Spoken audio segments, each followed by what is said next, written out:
Assalamualaikum warahmatullahi wabarakatuh. Perkenalkan, nama saya Gunulandari dengan NIM 2301050032, nomor presensi 31 dari Rombel A.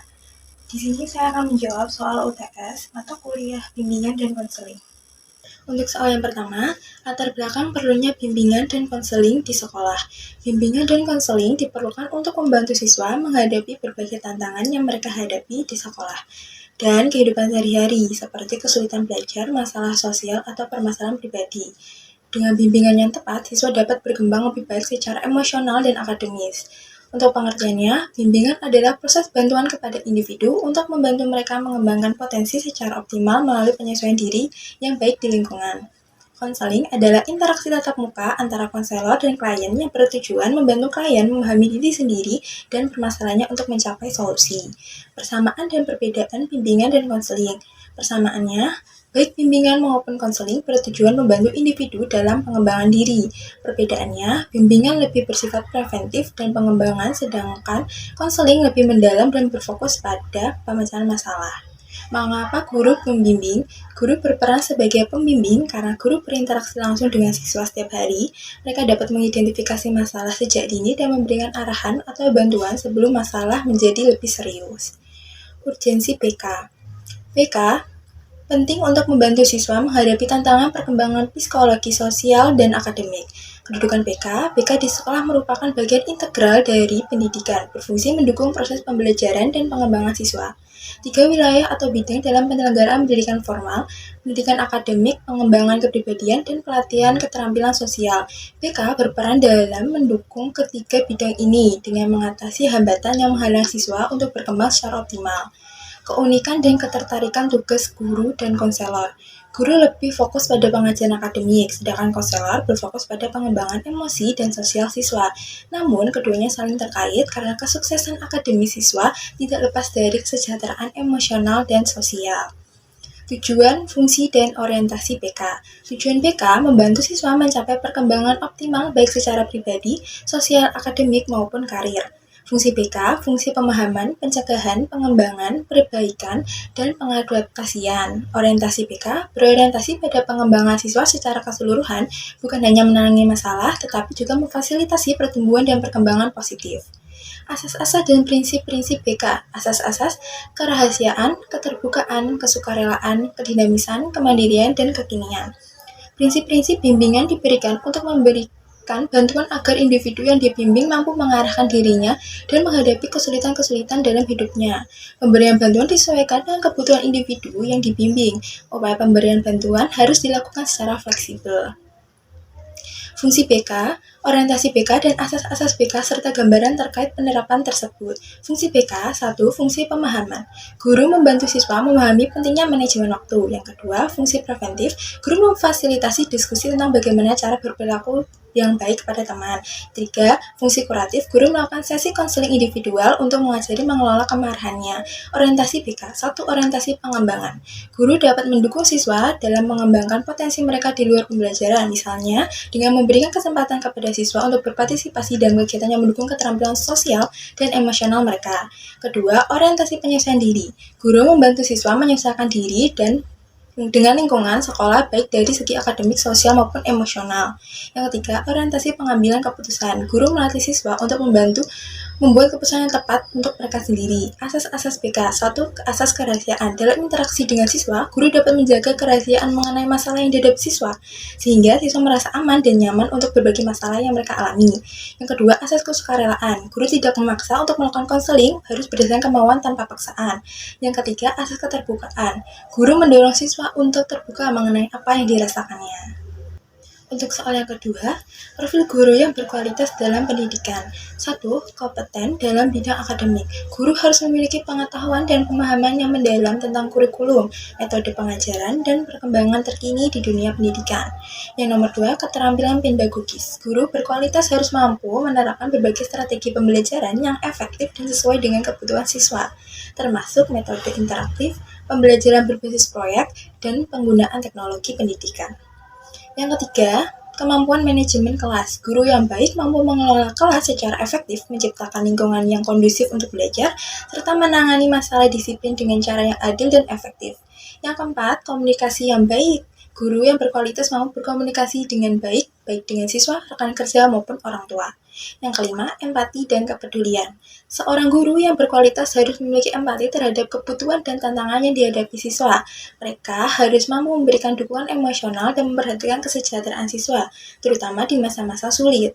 Yang keenam, berorientasi pada pengembangan holistik siswa. Guru yang baik tidak hanya fokus pada prestasi akademik, tetapi juga pada pengembangan emosional, sosial, dan karakter siswa.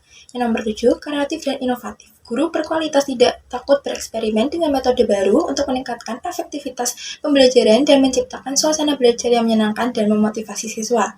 8. Pembelajaran seumur hidup. Guru berkualitas selalu terbuka untuk belajar hal-hal baru, terus mengembangkan diri secara profesional melalui pelatihan, seminar, atau penelitian untuk mengikuti perkembangan terbaru dalam dunia pendidikan. Sebagai guru SD, berikut hal-hal yang akan dilakukan agar kegiatan bimbingan dan konseling BK dapat terlaksana. 1. Mengidentifikasi kebutuhan siswa. 2. Kolaborasi dengan konselor. 3. Mengintegrasikan nilai BK dalam pembelajaran. 4. Penyediaan dukungan psikologis. 5. Penyuluhan dan pencegahan. 6. Pendekatan individual. Sebagai seorang guru, memahami karakter peserta didik sangat penting karena setiap siswa unik dengan latar belakang, pengalaman, dan cara belajar yang berbeda-beda. Dengan memahami karakter siswa, guru dapat menyesuaikan metode pengajaran dan pendekatan yang sesuai dengan kebutuhan mereka. Pemahaman ini juga membantu guru membangun hubungan yang positif, meningkatkan motivasi belajar, dan menciptakan suasana kelas yang mendukung. Karakter yang perlu dipahami oleh guru meliputi 1. Kemampuan kognitif, 2. Gaya belajar, 3. Kondisi emosional, 4. Kepribadian, 5. Minat dan bakat. Cara memahami karakter peserta didik. 1. Observasi langsung melalui pengamatan sehari-hari di kelas. 2. Diskusi dan refleksi. Guru dapat melakukan diskusi informal dengan siswa untuk meminta mereka untuk merefleksikan perasaan atau pengalaman mereka melalui tulisan atau percakapan. 3. Tes kepribadian atau gaya belajar. Menggunakan alat tes kepribadian atau gaya belajar untuk membantu memahami lebih dalam tentang karakter dan preferensi belajar siswa. 4. Komunikasi dengan orang tua. Berbicara dengan orang tua juga memberikan wawasan tambahan mengenai siswa, terutama terkait latar belakang keluarga dan pengalaman mereka di rumah. Selanjutnya, soal yang ketiga, 9 layanan bimbingan dan konseling BK. 1. Layanan orientasi. Layanan ini bertujuan untuk membantu siswa baru mengenali lingkungan sekolah termasuk tata tertib, fasilitas, guru, dan program-program yang ada. Contoh, ketika siswa baru masuk kelas SD, guru atau konselor bisa mengadakan program orientasi sekolah untuk mengenalkan ruangan kelas, perpustakaan, dan kegiatan ekstrakurikuler. Ini membantu siswa beradaptasi dengan lingkungan baru. Yang kedua, layanan informasi. Layanan ini menyediakan informasi yang dibutuhkan siswa mengenai hal-hal yang berkaitan dengan pendidikan, karir, sosial, dan pribadi. Contoh, guru memberikan informasi tentang bagaimana cara belajar yang baik, pentingnya disiplin atau kegiatan ekstra yang bermanfaat bagi pengembangan keterampilan sosial siswa. Yang ketiga, layanan penempatan dan penyaluran. Layanan ini membantu siswa menemukan posisi atau tempat yang sesuai dengan potensi bakat dan minat mereka. Contoh, misalnya siswa yang menunjukkan minat besar di bidang seni bisa diarahkan untuk mengikuti kegiatan ekstrakurikuler seperti klub seni atau pameran karya di sekolah. Yang keempat, layanan pembelajaran. Layanan ini membantu siswa mengembangkan keterampilan belajar yang efektif agar dapat mencapai hasil akademik yang optimal. Contoh, guru memberikan bimbingan tentang cara membuat jadwal belajar yang baik, teknik membaca cepat, atau cara mengelola waktu untuk mengerjakan tugas. Yang kelima, layanan konseling perorangan. Layanan ini melibatkan interaksi satu-satu antara konselor dan siswa untuk membahas masalah pribadi atau akademik yang dihadapi siswa. Contoh, jika seorang siswa merasa tertekan karena masalah keluarga atau kesulitan belajar, guru atau konselor dapat memberikan konseling pribadi untuk membantu mereka menghadapi situasi tersebut. Yang keenam, layanan bimbingan kelompok. Layanan ini dilakukan dalam kelompok kecil untuk membahas topik-topik yang relevan dengan perkembangan siswa. Contoh, guru mengadakan sesi bimbingan kelompok terkait tema seperti pertemanan yang sehat, mengatasi konflik dengan teman, atau cara bekerja sama dengan kelompok. Yang nomor 7, layanan konseling kelompok. Layanan ini adalah konseling yang dilakukan dalam kelompok kecil di mana siswa dapat berbagi pengalaman dan belajar satu sama lain dalam mengatasi masalah pribadi. Contoh, dalam konseling kelompok, siswa mungkin membahas bagaimana menghadapi tekanan teman sebaya atau cara mengatasi perasaan cemas menjelang ujian.